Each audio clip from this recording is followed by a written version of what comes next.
नमस्कार। Rotate your device.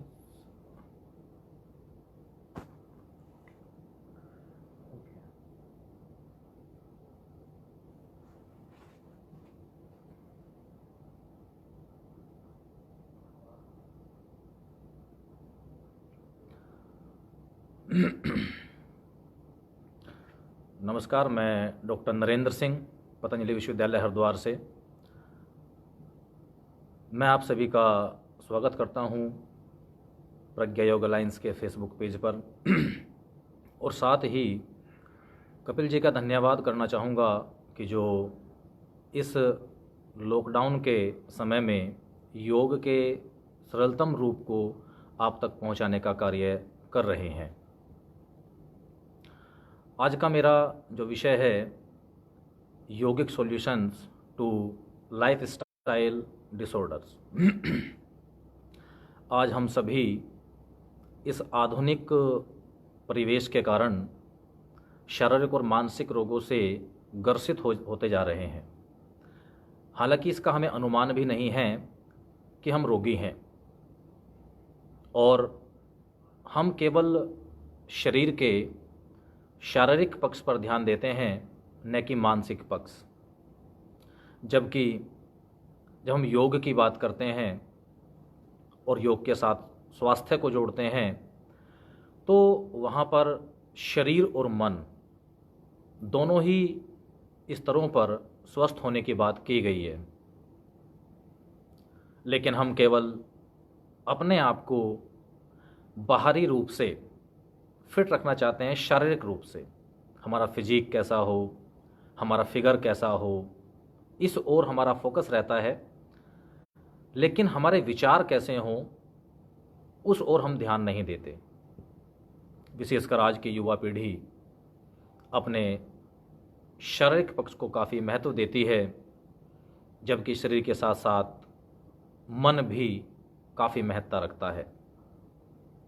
चले वाते चलम चितम निश्चले निश्चलम भवेत, ऐसा हठ प्रतिपिका में कहा गया है कि प्राण और चित्त दोनों साथ साथ चलते हैं। अगर हम प्राणों की गति को मंद कर देते हैं तो विचारों की गति में मंदता आ जाती है। विचार हमारे मंद हो जाएंगे तो प्राण भी शांत होने लगता है। तो उस प्रकार से शरीर और मन, चित्त और मन हमें दोनों ही पक्षों को ध्यान देना जरूरी है। हम अगर यहाँ स्वास्थ्य की बात करें तो आयुर्वेद में समदोषः समाग्निश्चः समधातु मूलक्रियः प्रश्नात्मेन्द्रियः मनः स्वस्थ इत्यभिद्यते। वहाँ भी समदोष, सम अग्निया, समधातु, मलक्रियः, सममलों के होने की बात की गई है और इसके साथ साथ ही आत्मा और मन की प्रसन्नता की भी बात की गई। केवल समदोष, सम अग्नि, सम धातु, सममल क्रिया केवल यहीं तक सीमित नहीं किया स्वास्थ्य की परिभाषा को, उसके साथ उन्होंने आत्मा और मन की प्रसन्नता की बात की है। लेकिन मैं फिर कहूँगा कि हम केवल अपने शारीरिक पक्ष को देख रहे हैं। तो आज मैं इसी विषय के ऊपर फोकस करके कि योग केवल एक शारीरिक पक्ष नहीं है, हमारे मानसिक पक्ष को भी काफ़ी स्ट्रॉन्ग बनाता है और जो हमारे लाइफ स्टाइल संबंधी जो जितने भी डिसऑर्डर्स हैं, जितने भी डिजीज़ हैं, उनमें योग कितनी महत्वपूर्ण भूमिका निभाता है। हालांकि इन सभी डिसऑर्डर्स के लिए योग में जो भी क्रियाएं बताई गई हैं उनको हम सभी भली भांति जानते हैं, चाहे वो आहार के रूप में हो, आसन के रूप में हो, षटक्रम के रूप में हो। क्योंकि आज गूगल के माध्यम से बहुत चीज़ें हमें पता होती हैं और पता होते हुए हम उन्हें फॉलो नहीं करते। फॉलो करने में और पता होने में बहुत अंतर होता है। हमें जानकारी है लेकिन करेंगे नहीं तो ये उचित नहीं है। हम जो सुनते हैं अच्छी बात है, जो पढ़ते हैं उसका केवल अगर 5% भी अपनी लाइफ में, जीवन में उतार लें तो हम अपने जीवन को काफ़ी उत्कृष्ट बना सकते हैं। हम जब लाइफ स्टाइल डिसऑर्डर्स की बात करते हैं तो मेन जो डिजीज़ हैं, चाहे वो ओबेसिटी है, टाइप 2 डायबिटीज़ है, स्ट्रेस है, कैंसर है, पीसीओडी है, चाहे वो अल्कोहल स्मोकिंग से संबंधित बीमारियां हैं, इन सभी में यौगिक प्रबंधन बहुत महत्वपूर्ण भूमिका निभाता है। हालांकि आज योगा हो गया है। मेरा ये मानना है कि योग की जो एक्चुअल फॉर्म है, जो हमारे शास्त्रों में, योग के ग्रंथों में हमारे ऋषियों ने जो उनका वर्णन किया है क्रियाओं का, अगर केवल हम उन्हीं को फॉलो करें तो कई गुना ज़्यादा लाभ ले सकते हैं। हालांकि योग के काफ़ी वेरिएशन आपको समाज में मिल जाएंगे, ज़रूरी हैं वो भी आज की जो युवा पीढ़ी है उसके लिए, लेकिन उसके साथ साथ, ठीक है, उसे फॉलो करें, मैं मना नहीं करूँगा, लेकिन साथ साथ हम योग के मूल को, उसको जानना ज़रूरी है। उस हेतु जो हम अपने आप, अपने अंदर शारीरिक मानसिक रोगों को पैदा कर रहे हैं, उनको दूर करने के लिए जो यौगिक प्रबंधन है, उस विषय में सबसे पहले मैं आहार के ऊपर फोकस करना चाहूँगा। आहार जो है हमारे जीवन का आधार है। आहार से हमारे शरीर का निर्माण होता है। अगर आयुर्वेद की बात करें तो सप्त धातुएं भी आहार से ही निर्मित होती हैं। वो सीक्वेंस है रस, रक्त, मांस, मेद, अस्थि, मज्जा, शुक्र। और उसके सूक्ष्म भाग से आहार की जो टेंडेंसी होती है, आहार सात्विक है, राजसिक है, तामसिक है, तो उसकी जो टेंडेंसी होती है वो हमारे मन का निर्माण करती है। इसलिए हमारे पूर्वजों ने, हमारे ऋषियों ने, योगियों ने सात्विक आहार की बात की है। सात्विक जो है वो प्रकाशक होता है, बुद्धि को प्रकाशित करता है। सत्वात् संजायते ज्ञानम, सत्व गुण जो है वो ज्ञान को जागृत करने वाला होता है। इसलिए हमें सात्विक आहार का सेवन करना चाहिए। जैसा हम आहार लेते हैं वैसा हमारे शरीर और मन का निर्माण होता है।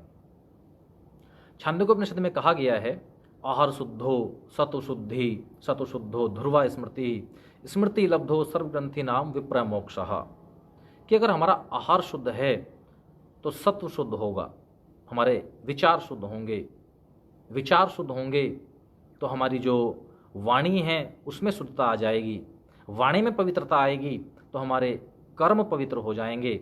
यही बात बौद्ध धर्म में भी कही गई है। सबसे पहले बौद्ध धर्म में सम्यक दृष्टि की बात की गई कि जैसी दृष्टि होती है वैसी सृष्टि होती है। सम्यक दृष्टि के बाद उन्होंने सम्यक संकल्प, कि जैसा हम देखेंगे वैसा हमारे मन में एक विचार पैदा होगा। हम अच्छी बातें सुनते हैं तो अच्छे ही विचार मन में आते हैं। एक छोटा बच्चा होता है 4 साल 5 साल, वो जैसा घर में माहौल देखता है वो वैसा बिहेव करता है। वहाँ उसको हम अलग से कोई ट्यूशन नहीं देते, लेकिन जैसा घर का माहौल है वैसा वो आचरण करता है, वैसा उसकी बुद्धि में संकल्प आता है, वैसा वो कर्म करता है, वैसा वो वाणी से उच्चारित करता है। तो उस प्रकार से आहार शुद्धो सत्व शुद्धि, तो आहार के शुद्ध होने से सत्व की शुद्धि होती है। तो इसलिए आहार हमारे जीवन का बेस है, आधार है, और इस आहार के कारण ही हम अधिकतर रोगी हैं।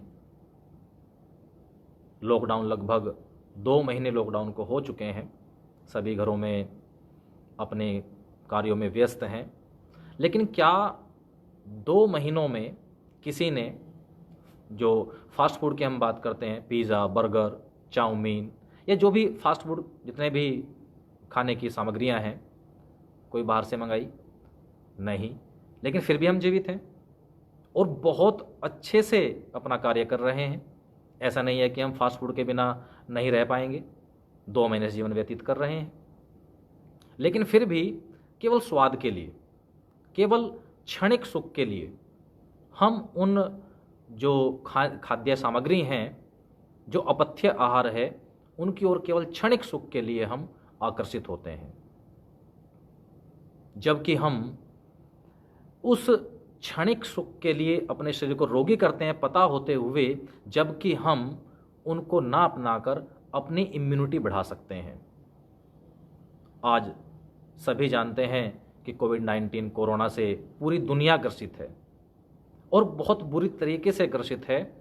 इसमें आप ये भी जानते हैं कि जिन व्यक्तियों की इम्यूनिटी स्ट्रॉन्ग है, रोग प्रतिरोधक क्षमता जिनकी स्ट्रॉन्ग है, वो स्वस्थ हैं, अपने आप को क्योर कर रहे हैं।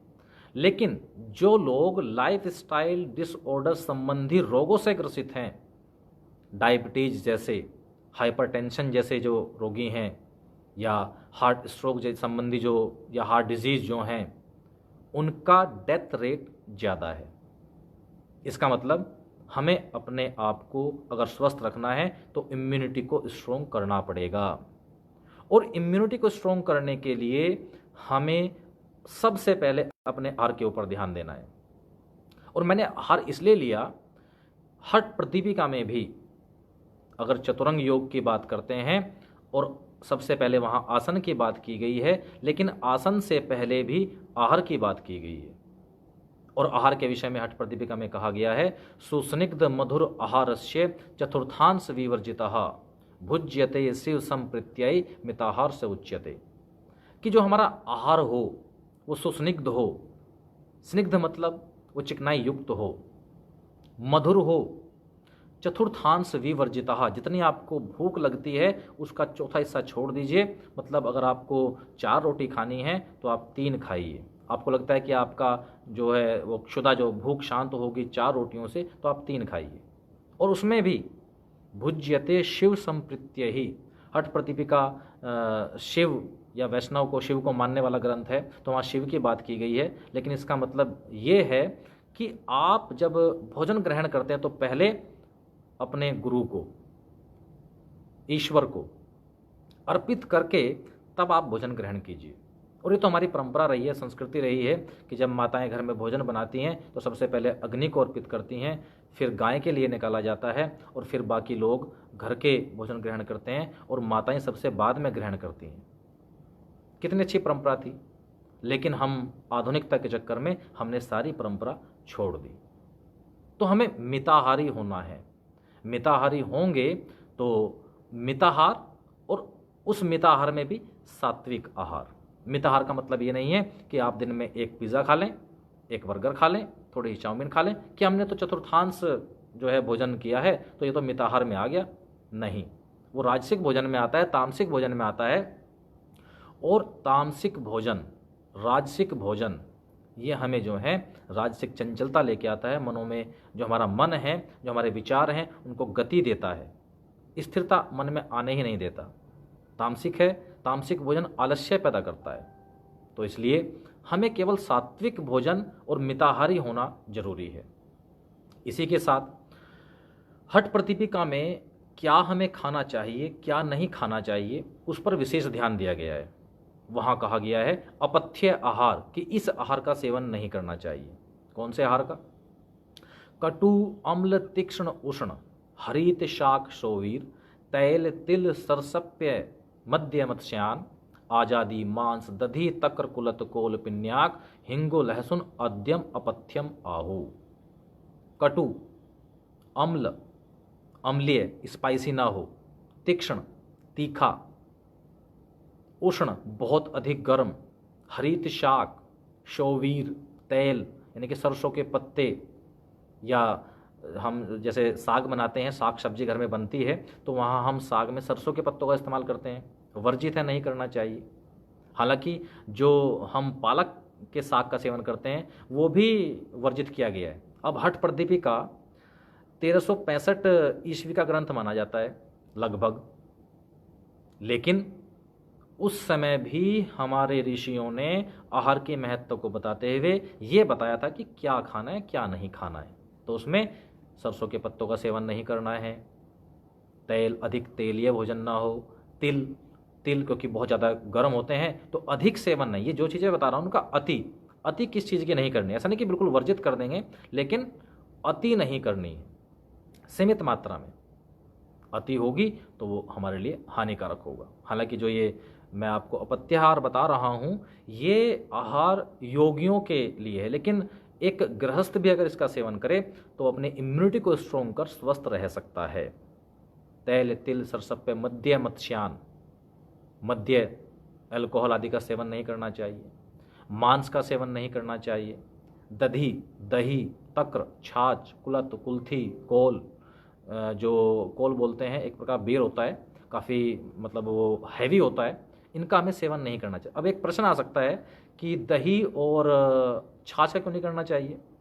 दही छाछ का सेवन कर सकते हैं लेकिन मौसम के अनुसार।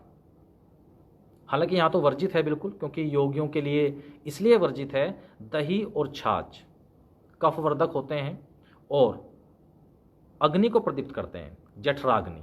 हमारे शरीर में 13 अग्नियाँ होती हैं, 5 भूताग्नि, 7 धात्वाग्नि और एक जठर अग्नि। तो जठर अग्नि तक छाछ को, छाछ से जठर अग्नि प्रदीप्त होती है।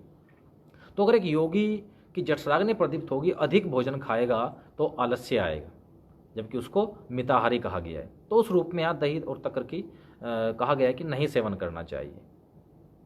इसके बाद हींग लहसुन, हींग और लहसुन राजसिक भोजन में आते हैं, इनका भी सेवन नहीं करना चाहिए। हालांकि लहसुन प्याज हींग गृहस्थ के लिए आवश्यक हैं, एक सीमित मात्रा में उनका सेवन किया जा सकता है। तो उस रूप में इस तरह के हमें अपथ्य आहार का सेवन नहीं करना है। अब जब ये नहीं खाना तो क्या खाएं फिर? उसके लिए हठ प्रदीपिका में ही कहा गया है, गोधूम शाली यवषष्टिक शोभनान्नम क्षीर राज्य खंड नवनीत सीता मधुनी शुंठी पटोलक फल आदिक पंचशाकम दिव्यम उदकम चयमींद्र पथ्यम। गोधूम गेहूँ, साठी चावल, जौ, इसके अलावा मिश्री, चीनी की हम बात करते हैं तो शक्कर के रूप में गुड़ का सेवन कर सकते हैं और मिश्री का सेवन कर सकते हैं। जो वाइट शुगर होती है ये शरीर के लिए बहुत ज़्यादा हानिकारक होती है। नवनीत शिता मधुनी, नवनीत घी का सेवन कर सकते हैं। शुंठी पटोलक, सौंठ का इस्तेमाल करना चाहिए। फल आदि पंचशाकम, अच्छे जो मौसम के जो फल हैं उनका हमें सेवन करना चाहिए। पंचशाकम, 5 प्रकार के साग की बात की गई है, ये थोड़ा ध्यान देना। पालक सेहत के लिए बिल्कुल भी लाभदायक नहीं है। योग के ग्रंथों में सर्वम चक्षुष्यम शाक पंचकम जीवंती वास्तु मत्स्याक्ष मेघनाद पुनर्नवा, केवल 5 प्रकार के साग के सेवन की बात की गई है। कौन कौन से? जीवंती है, बथुआ, चौलाई, मेघनाद, पुनर्नवा, केवल ये 5 प्रकार के साग। और क्यों? शाकम सर्वम चक्षुष्यम, क्योंकि हमारी आंखों के लिए ये 5 प्रकार के साग बहुत ज़्यादा लाभदायक होते हैं, इसलिए केवल 5 प्रकार के साग का ही सेवन करने की बात की गई है। इसलिए वहाँ फल आदिक पंचशाकम, 5 प्रकार के साग की बात। दिव्यम उदकम च यमींद्र पथ्यम, मुदग आदि मूंग की दाल का सेवन करना चाहिए। दिव्यम उदकम यानी कि जो जल, या तो वर्षा की, दिव्यम उदकम मतलब जो वर्षा का जल है, और वर्षा का जल भी, क्योंकि उस टाइम जब का यह ग्रंथ है तो उस टाइम नल इतने नहीं थे, इतने पानी की सुविधाएं नहीं थी, जलाशय थे, तालाब थे या नदियाँ थी पानी का स्रोत, तो उसमें भी हम जो वर्षा का जल है, तो वर्षा का जो पहला जल जिसको हम एसिड रेन कहते हैं, उसको छोड़कर दूसरी या तीसरी जो वर्षा होती है, उस वर्षा के जल को इकट्ठा करके भी हम उस पानी को भी, उस जल का सेवन भी कर सकते हैं। इस प्रकार से यहाँ पथ्य अपथ्य की बात की है। इसके अलावा हमने आधुनिकता के चक्कर में और क्या कर दिया? अगला जो श्लोक है, भोजनम अहितम विद्यात पुनरअपि उष्णीकृतम रुक्षम अति लवण अम्ल युक्तम कदसन साकोत्कटम वर्ज्यम। भोजनम अहितम, जो अहितकर भोजन है उसका सेवन नहीं करना है। भोजनम अहितम विद्यात पुनरअपि उष्णीकृतम, दोबारा गर्म किया गया भोजन का सेवन बिल्कुल वर्जित है। लेकिन आज हम 2 बार नहीं 3 बार लगभग भोजन को गर्म करके उसका सेवन करते हैं। किस लिए? क्योंकि घर में 2 प्राणी हैं, दोनों ही जॉब पे जाते हैं, तो सुबह का खाना शाम तक या रात का खाना सुबह दोपहर ऐसे चलता है। फ्रिज में रखा, दोबारा गर्म किया, फिर सेवन किया, फिर फ्रिज में रखा, फिर दोबारा गर्म किया। तो जितनी बार भी हम उस भोजन को गर्म करेंगे उतना वो एसिटिक होता चला जाएगा, उतना वो हमारे लिए बहुत ज़्यादा, बहुत ही ज़्यादा हानिकारक होगा। इसलिए हमें जो है इन सब चीज़ों का ध्यान रखना। और ये बात बड़ी मतलब बहुत अच्छी है कि हम पढ़े लिखे होकर इन बातों के ऊपर ध्यान नहीं देते, जबकि इससे पहले हमारे जो पूर्वज हैं वो सब ध्यान देते थे। खाने का एक सिस्टम था, खाने में पहले मीठा खाएंगे, फिर बाद में नमक से नमक लेंगे। लेकिन अब शुरुआत नमक से होती है और समापन मीठे के साथ होता है। मीठा पहले इसलिए खाते थे कि मीठा खाने से जठराग्नि प्रदीप्त हो जाती थी, फिर बाद में अच्छे से खाना डाइजेस्ट हो जाता था। लेकिन अब हम मीठे को भोजन के अंत में लेते हैं। जो गांव से बिलोंग करते हैं और वो आज भी उनके याद होगा, जानते होंगे कि जब भी घर में कोई मेहमान आता था तो पहले केवल भोजन में बूरा चावल या खीर आती थी, सब्जियां बाद में आती थी। इसीलिए क्योंकि उन्हें पता था कि पहले मीठा ग्रहण करेंगे तो जठराग्नि प्रदीप्त होगी उस रूप में। लेकिन हम पढ़े लिखे होकर इन सब चीज़ों को अवॉइड करते हैं केवल एक वजह से। किस वजह से? कि हम तो आधुनिक हैं, हम तो मॉडर्न हैं, हम क्यों इन चीज़ों को, दकियानुसी बातें हैं ये तो हम क्यों माने इनको।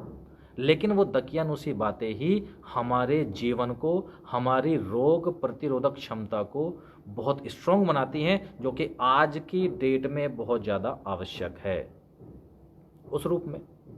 तो भोजनम अहितम विद्यात पुनरपि उष्णीकृतम, कि दोबारा गर्म किया गया भोजन कभी भी सेवन नहीं करना चाहिए। पहले गांव में फ्रिज होते ही नहीं थे, एक टाइम भोजन बना समाप्त, बच गया तो वो पशुओं के लिए, लेकिन दोबारा गर्म करके नहीं खाया जाता था। अब गांव में भी फ्रिज हैं तो सब्जी एक बार बनेगी वो 3 बार चलेगी, जो कि हमारे शरीर के लिए बहुत ज़्यादा हानिकारक है। और इसी वजह से आज मैक्सिमम लोग constipation, acidity, ulcer, gastric problem, ये मेन कारण आपका दोबारा गर्म किया गया भोजन जो ग्रहण करते हैं उसके कारण है।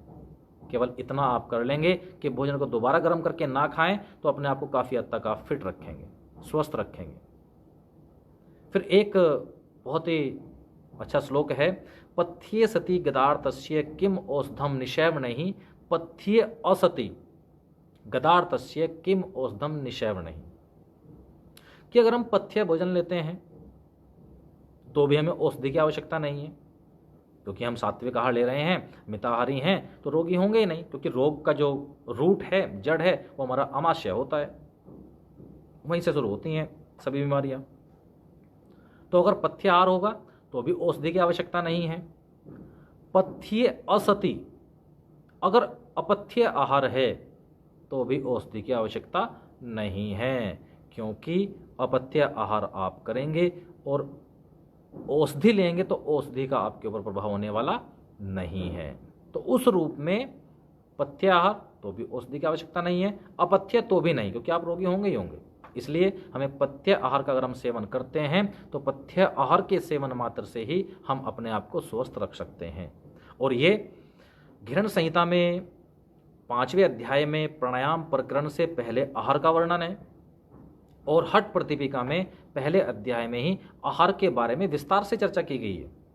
उसके बाद बाकी अभ्यास, आसन, प्राणायाम, मुद्रा आदि, नादानुसंधान, वो बाद में उनकी बात की गई है, पहले नहीं। तो आप सोचिए कि 13वीं शताब्दी में हमारे पूर्वज, हमारे संत ऋषिगण इतने विद्वान थे, इतने पहुंचे हुए थे कि उन्हें पता था कि कौन सा खाना किस तरह से हमें सेवन करना है। और आज हम पढ़े लिखे होकर इस तरह के भोजन का सेवन करते हैं। तो ये तो बड़ी विचित्र बात है कि मैं तो ये कहूँगा कि इसका मतलब हम खतरों के खिलाड़ी हैं। हमें पता है फास्ट फूड खाएंगे, बीमार होंगे, लेकिन फिर भी खाएंगे। स्मोकिंग करेंगे, वो हमारे लंग्स के लिए काफ़ी जो है वो हानिकारक है, लेकिन फिर भी पता है, लेकिन फिर भी करेंगे। मांस का सेवन करेंगे, पता है कि नुकसानदायक है, लेकिन फिर भी करेंगे। तो पता होते हुए हम करते हैं। इसके लिए कि हम जानते हुए चीज़ें करते हैं, ऐसा व्यक्ति कैसा होता है? अंधम तमः प्रविशन्ति ये अविद्याम उपासते ततो भूय इव ते तमो य उ विद्यायाम रता। जो अज्ञानी होता है, अज्ञानी तो जो है वो अंधकार में घिर ही जाता है, क्योंकि उसको पता ही नहीं है। लेकिन जो जानबूझकर गलत कार्य करता है वो व्यक्ति तो घोर अंधकार में जाता है। क्यों? क्योंकि उसे पता है कि मैं गलत कार्य कर रहा हूँ, तो वो तो और घोर अंधकार में जाएगा। तो उपनिषद में कहा गया है, अंधम तमः प्रविशन्ति ये अविद्याम उपासते ततो भूय इव ते तमो याउ विद्यायामृता। तो हमें जानते हुए घोर अंधकार में नहीं जाना है, हमें केवल अपने सात्विक आहार के ऊपर ध्यान देना है और समय से भोजन ग्रहण करना है, तो हम काफ़ी हद तक अपने आप को स्वस्थ रख सकते हैं और अपनी इम्यूनिटी को स्ट्रॉन्ग बना सकते हैं।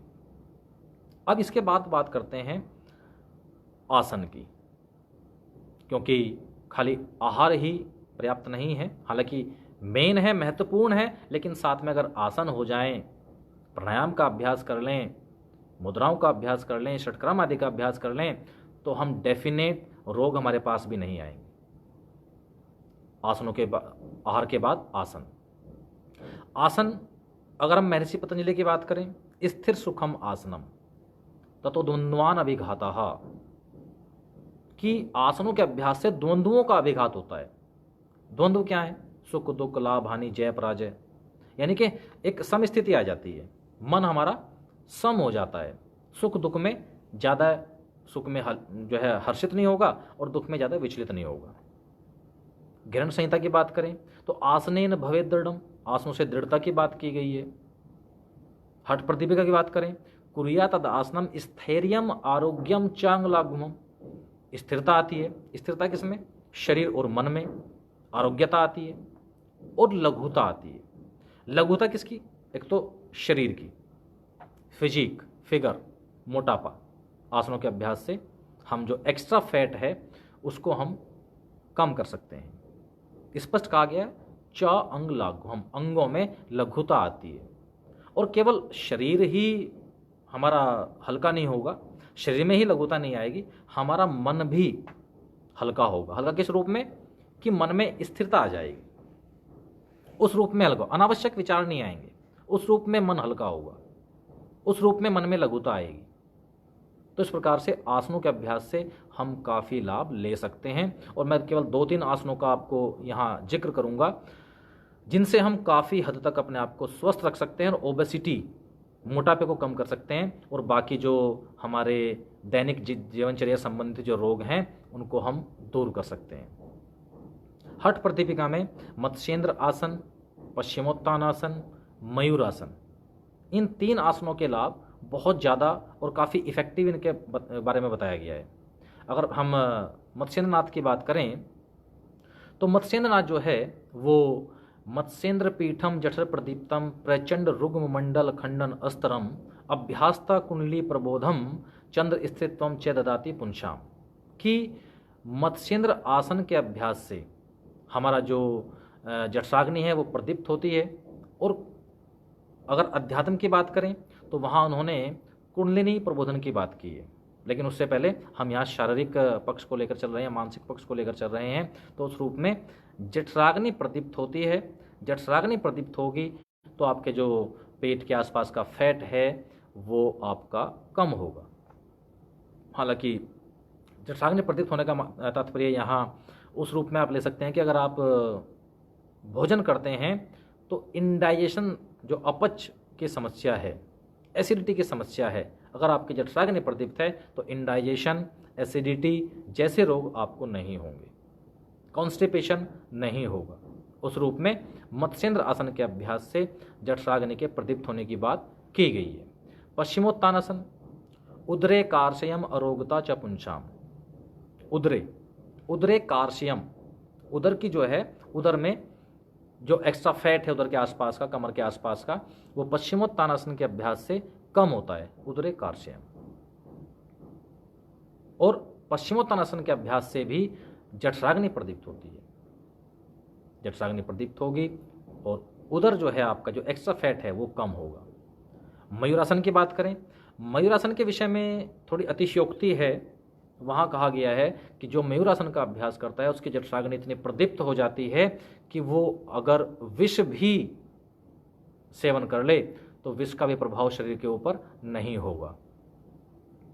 लेकिन ऐसा नहीं है कि विष का सेवन करने से शरीर के ऊपर प्रभाव नहीं होगा। यहाँ एक अतिशयोक्ति है, इसको इन्होंने समझाने के लिए बताया गया है। यहाँ मतलब है, यहाँ विष का मतलब है कि अगर अनजाने में या गलती से हमने हैवी फूड, गरिष्ठ भोजन कर लिया, तो उस गरिष्ठ भोजन को भी ये डाइजेस्ट कर लेता है, लेकिन इसका मतलब ये नहीं है कि वो विष को डाइजेस्ट कर देगा। यहाँ इसका तात्पर्य है कि वो जो है, जो मयूरासन का अभ्यास करता है, उसकी जठराग्नि इतनी प्रदीप्त हो जाती है कि वो अगर बाई चांस गलती से गलत आहार का सेवन करता है तो उसकी जठराग्नि प्रदीप्त होने के कारण उसके शरीर को कोई नुकसान नहीं होता। उस रूप में यहाँ इन्होंने इसकी बात की है। अब एक प्रश्न उठता है कि आसन किसे करना चाहिए, तो उसके विषय में कहा गया है, युवा वृद्धो अतिवृद्धो वा व्याधितो दुर्बलो अपि वा अभ्यासात सिद्धि आपनोति सर्वयोगेश इंद्रितः। कि युवा हो, वृद्ध हो, अतिवृद्ध हो, दुर्बल हो, सभी योग का अभ्यास कर सकते हैं, सभी आसनों का अभ्यास कर सकते हैं।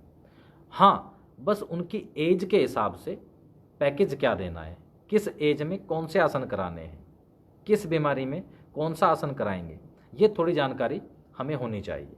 उसके अनुकूल जब हम योग का अभ्यास करेंगे, आसनों का अभ्यास करेंगे, तो तब जाके हम किसी भी एज के व्यक्ति को स्वस्थ रख सकते हैं। और एक दूसरी बात, और एक और बात बताना चाहूँगा मैं, कि आज हम योग को हमने केवल आसन प्राणायाम तक सीमित कर दिया। योग केवल आसन प्राणायाम नहीं है। हम कहते हैं आसन की प्रतियोगिता तो चलेगा, लेकिन हम बोलते हैं योग की प्रतियोगिता है।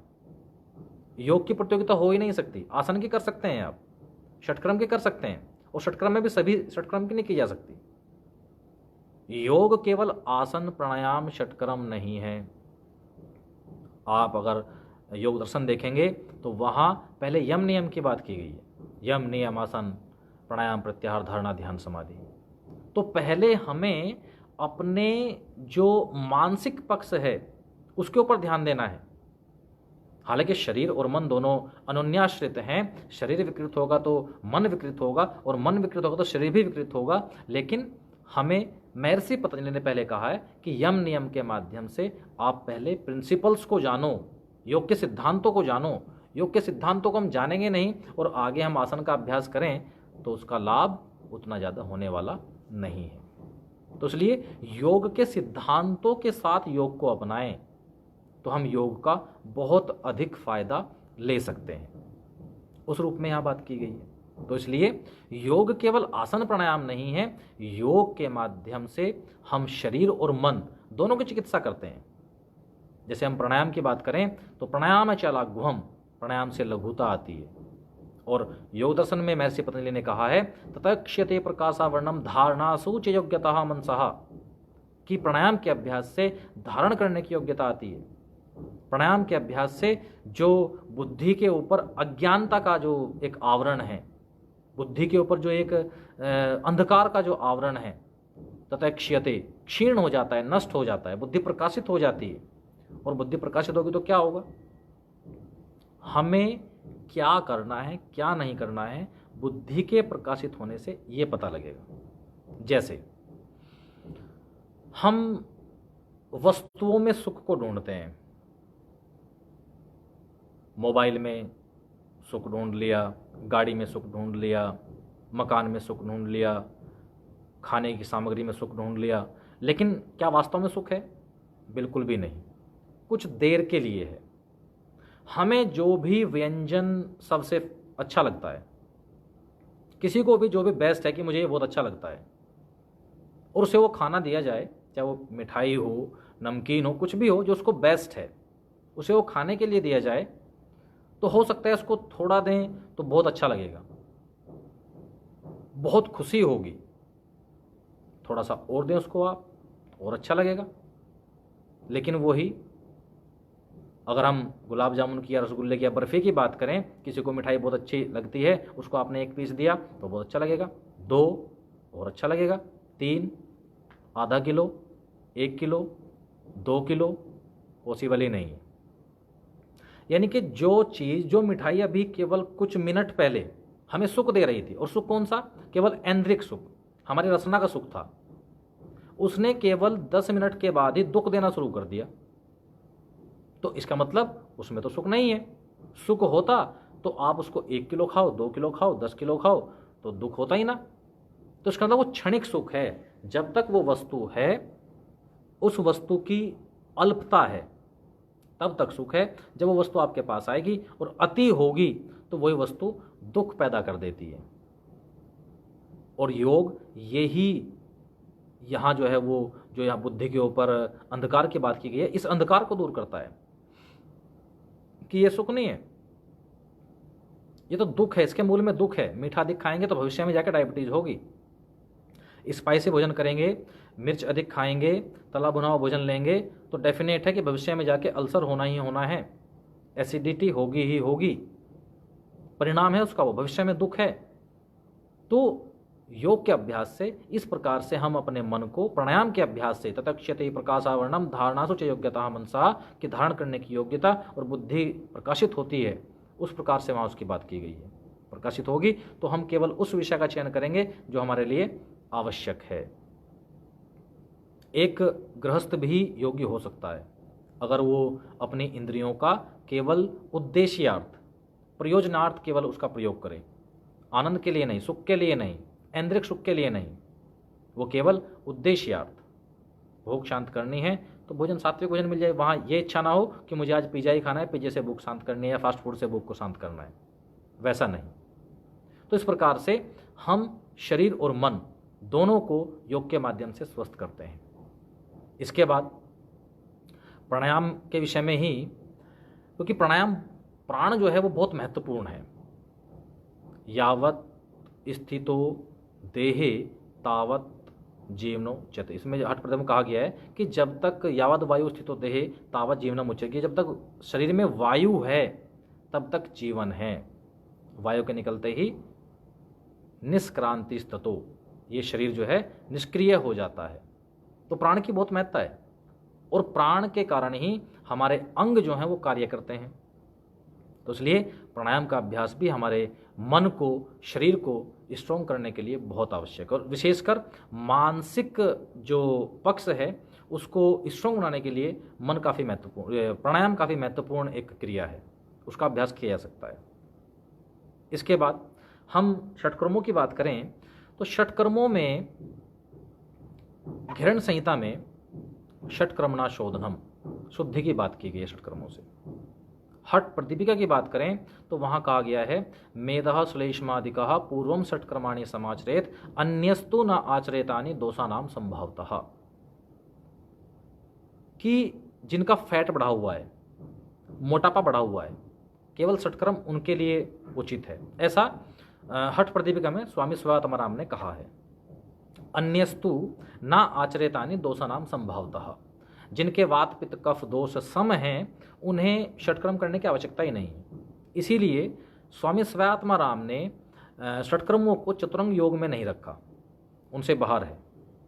केवल जो व्यक्ति जिनका कफ बढ़ा हुआ है, श्लेष्मा बढ़ा हुआ है, या मोटे व्यक्ति हैं, फैट बढ़ा हुआ है, केवल ऐसे व्यक्तियों के लिए षटकर्म की बात करने की गई है। और षटकर्म में हम जब धोती की बात करते हैं, वस्त्र धोती, हालांकि वस्त्र धोती करना थोड़ा कठिन है, लेकिन स तो दीर्घ का नैरंत्रिय सत्कारा सैवित दृढ़ भूमि, कि जब अभ्यास में श्रद्धा हो, दृढ़ता हो और लगातार उसमें निरंतरता हो तो कोई भी अभ्यास हो वो सरल हो जाता है। धोती कठिन है, वस्त्र धोती को करना कठिन है, लेकिन अभ्यास वो भी करा देता है। और इस धोती के लाभ कितने हैं? काश श्वास प्लीहा कुष्ठम कफ रोगान से विंशति धोती कर्म प्रभावेन प्रयांतेव न संशय, कि काश श्वास प्लीहा कुष्ठम, जो श्वास संबंधी, का श्वास संबंधी रोग हैं, प्लीहा संबंधी रोग हैं, उन सभी रोगों में लाभ करता है। और कफ रोगान से विंशति, 20 प्रकार के कफ रोग, आयुर्वेद में 20 प्रकार के कफ रोग की बात की गई है। और ओबेसिटी, मोटापा भी कफ रोग में ही आता है। तो कफ रोगान से विंशति के 20 प्रकार के कफ रोग जो हैं वो अकेली धोती क्रिया के अभ्यास से ठीक हो जाते हैं। अगर हम वस्त्र धोती का अभ्यास करें तो केवल वस्त्र धोती के अभ्यास से हम 20 प्रकार के कफ रोग ठीक कर देते हैं। और ऐसा नहीं कि वस्त्र धोती का अभ्यास डेली करना है। वस्त्र धोती का अभ्यास आप 15 दिन में एक बार कीजिए।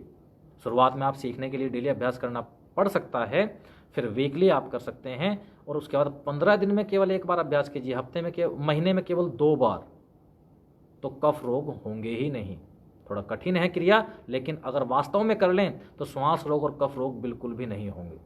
कितने लाभ बताए गए हैं। और श्वास रोग जितने भी हैं, चाहे वो अस्थमा है या एलर्जिक लंग संबंधी जो प्रॉब्लम है, एलर्जिक प्रॉब्लम है, एलोपैथी में कोई भी इनकी चिकित्सा नहीं है। आयुर्वेद में और योग में इनका काफ़ी वर्णन है, और इन क्रियाओं के अभ्यास से हम इनको ठीक कर सकते हैं।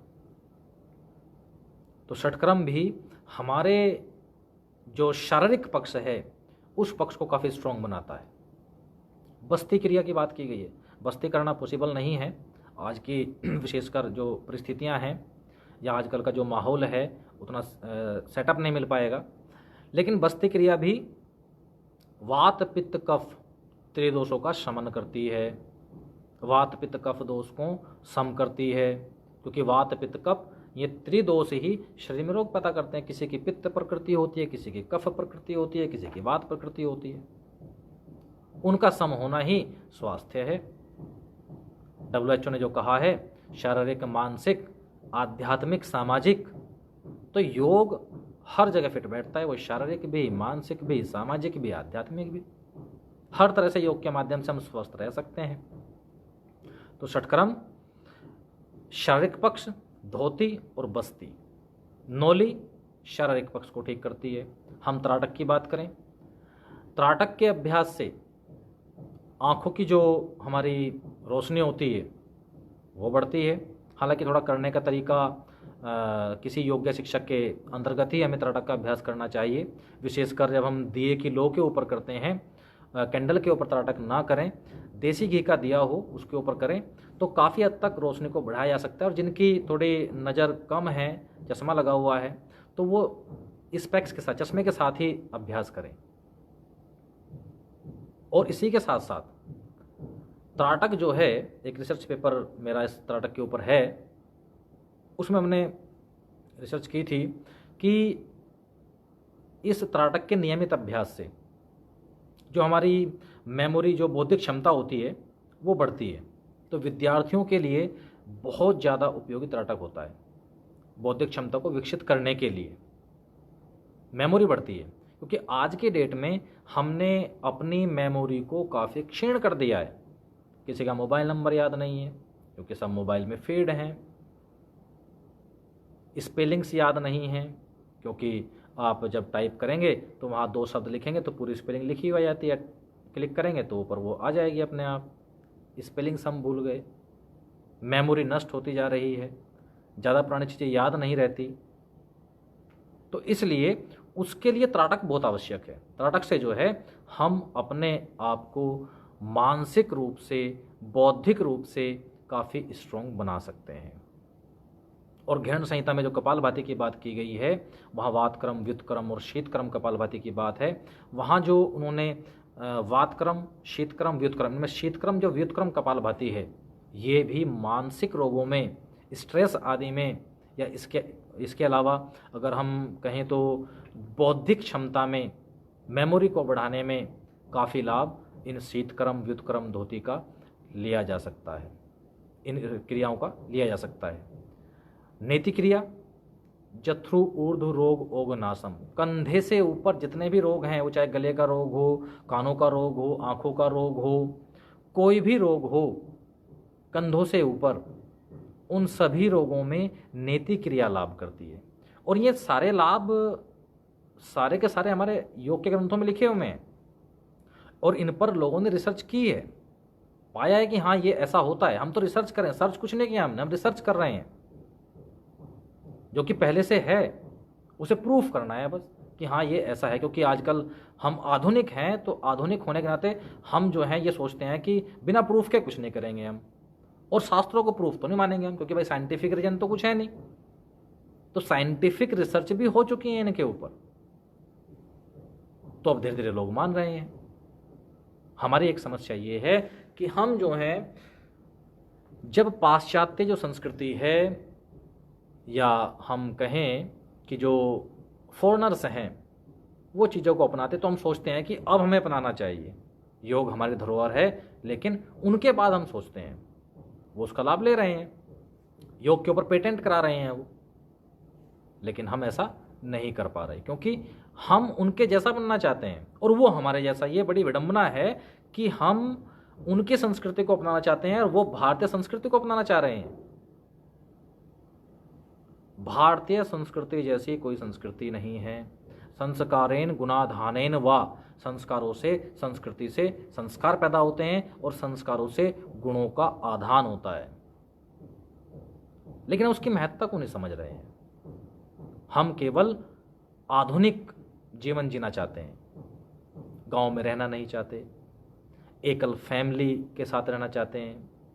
आजकल आपने एक चीज़ बहुत नोटिस की होगी, सुसाइडल टेंडेंसी, जो हम मन की बात कर रहे थे। एक थोड़ा सा ये बीच में मैं कहना चाहूँगा कि सुसाइडल टेंडेंसी बहुत ज़्यादा बढ़ गई आजकल। कारण, सबसे बड़ा कारण है एकल परिवार।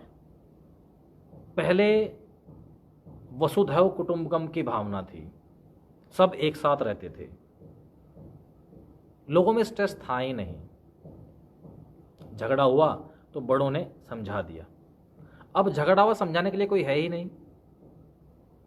और मैं ये कहता हूं कि सुसाइड करने के लिए जितनी हिम्मत करनी पड़ती है, उसका केवल 10% जिस कारण से सुसाइड कर रहे हैं, उस कारण के ऊपर हम 10% केवल एफर्ट लगा दें तो वो कारण ही खत्म हो जाएगा। आत्महत्या करने की नौबत ही नहीं आएगी, क्योंकि मरने से बड़ा तो कुछ है ही नहीं। और हम इतनी हिम्मत करते हैं, मरने तक की हिम्मत करते हैं, तो उससे उसका केवल 10%, उस हिम्मत का 10% केवल उस कारण को दूर करने में लगा दें तो सुसाइड करने की जरूरत ही नहीं पड़ेगी। तो इसलिए हमें दोबारा इस एकल पद्धति को छोड़कर हमें वसुधैव कुटुंबकम की भावना को अपनाना पड़ेगा।